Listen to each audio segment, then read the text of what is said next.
Hey, this is Anney. And Samantha. And welcome to Stuff Mom Never Told You, a production of iHeartRadio.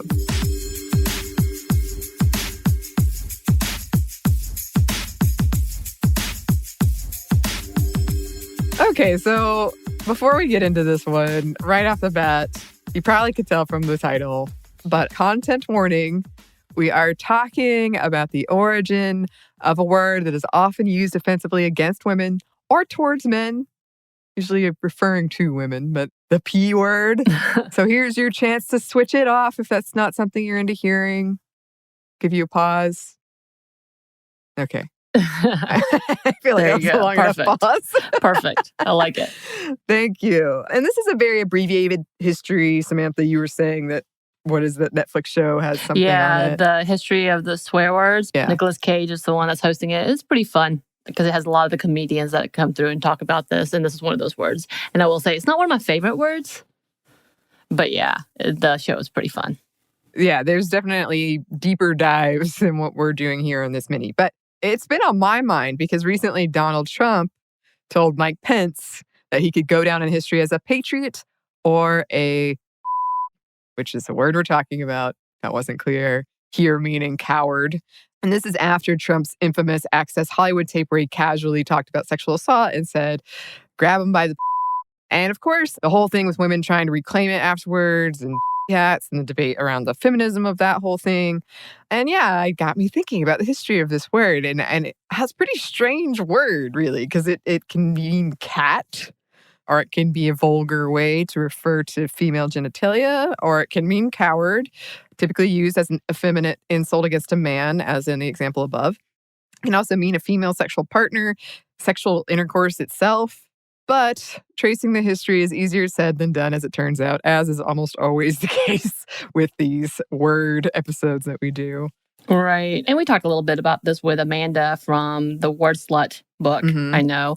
But yeah, so no one's really sure where the word comes from. And even in the documentary, we talk about there are historians in there who say they don't really know and they go through different theories. But this is probably because it was used in speech long before it was written down, as in most words or sensitive words specifically. Some say it comes from the word pusillanimous, which means showing a lack of courage or determination / timid.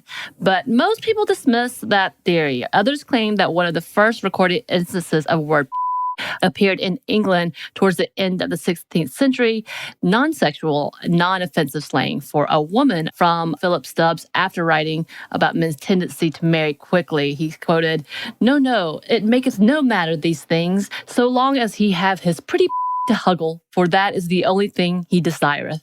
And I would like to put in here that I've been saying the word huggle and didn't think it was a real word. And I thought I was making it up because this is how I ask for hugs and snuggles. So I feel pretty cool right now. Oh, good for you. I like that using the word huggle makes you feel cool. I support that. I'm a child that loves childish words. I'm all for it. The Oxford English Dictionary also puts the word as originating around this time to mean a woman that shared qualities with a cat, like sweetness or friendliness, which kind of cracked me up because I feel like most of the time when people talk about cats, sweetness and friendliness is like the opposite of what they say. Right. I'm using this as a reference to the cat being the is such a like kitty term, like a kitty kitten type of term. Maybe that's what they mean, that specific word at that point in time. Well, it's funny too because we recently did Angela Carter's The Bloody Chamber. Right. And so we talked about Puss in Boots. So when I think of that, now I think of like a really crass... dirty old cat? Yeah. To be fair, Puss in Boots, like in the cartoonish characters, his big weapon is to take those big sweet kitten eyes, and that's his charm. You know, and then he uses it as a weapon. But that's how I thought of it. Interesting. If I had more time, I'd go on a deep dive about that and how women often get like using their charm as a weapon. I doubt that's what's going on here. No, well, but yes, the word puss has been used and had been at that time to refer to cats long before it was applied to women. Because of this, some think that the word derives from an old German word for cat. In the 1600s, we see one of the first crude usages of from a country song. It's sort of a weird double entendre, so okay, let's see if you can get it. A pretty young kid. I need you to sing it. Are you not going to sing it? Do you put a beat to it? caterwauling is the word. What would happen? And everyone would die. It'd be like The Ring, but podcast version and immediate. So, no singing to be had today. Fine. A pretty young kitty she had that could purr. 'Twas gamesome and handsome and had a rare fur. And straight up I took it and offered to stroke it in hopes I should make it kind. Oh, Lord. Oh, Lord, indeed. I don't like that. No. So one of the first known written instances of as an insult to a man came from the 1904 book, God's Good Men.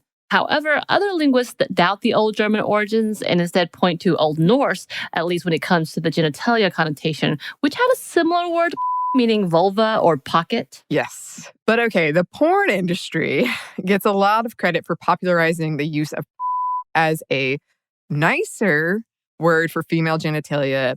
And this is problematic because historically so much porn has been male gaze-centered and degrading to women, and also cementing unrealistic body standards for women that so many internalize since our sex ed is terrible in the United States and a lot of kids learn about it from porn. Like, the percentage is very disturbing. Right. Yeah, so that's about where we are. And the debate continues around the history of this word, the feminism of using it, if it should be reclaimed. Because you've got things like WAP, also Pussy Riot. Like, there are people in that space operating to reclaim it. However, I think that we can all agree that when a sexist sexual assaulter uses it, it's offensive.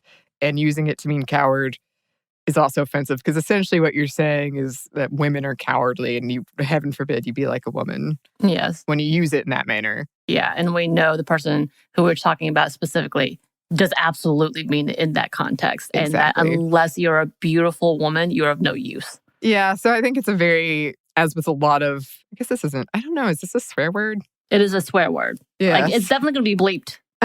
Oh, really? Yes. Oh, yes. Oh, well, apologies for all the bleeps.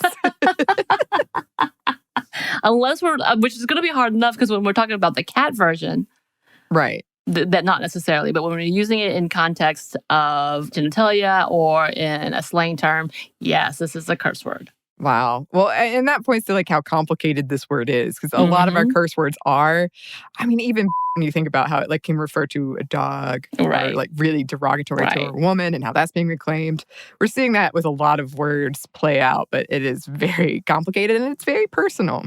It is. Yeah. Well, that's our brief rundown on the history of the word. If you would like to email us, we would love to hear from you. Our email is stuffmediamomstuff@iheartmedia.com. You can also find us on Twitter at momstuffpodcast or on Instagram at Stuff Mom Never Told You. Thanks as always to our super producer, Christina. Thank you, Christina. And thanks to you for listening. Stuff Mom Never Told You is a production of iHeartRadio. For more podcasts from iHeartRadio, visit the iHeartRadio app, Apple Podcasts, or wherever you listen to your favorite shows.